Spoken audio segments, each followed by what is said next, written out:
This is what Japan has ready should North Korea ever decide to send a rocket its way.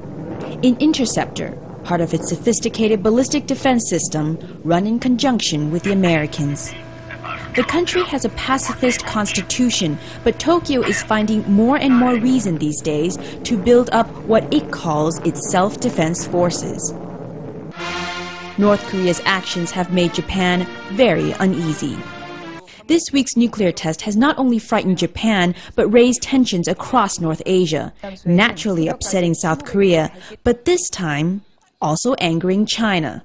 The last thing the Chinese want to see is Japan finding an excuse to rebuild its military. That would lead to a regional arms race.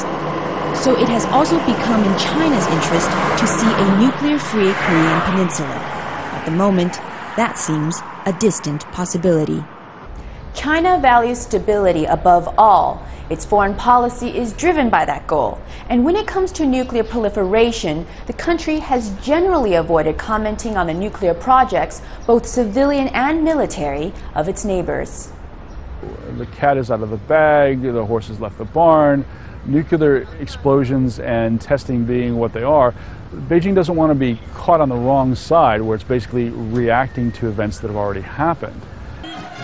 Until now, Chinese concern with North Korea has had less to do with its nuclear activities and more to do with the country's stability. The Yongbyon nuclear reactor was never a real problem for China, but that is changing. North Korean unpredictability seems directly linked to their leader, Kim Jong-il's declining health. And with his death a possibility and the nuclear issue at the fore, the Chinese must make some tough decisions.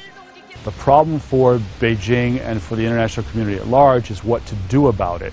It's easier to condemn than it is to actually have sanctions, and so far Beijing has been very careful not to endorse sanctions.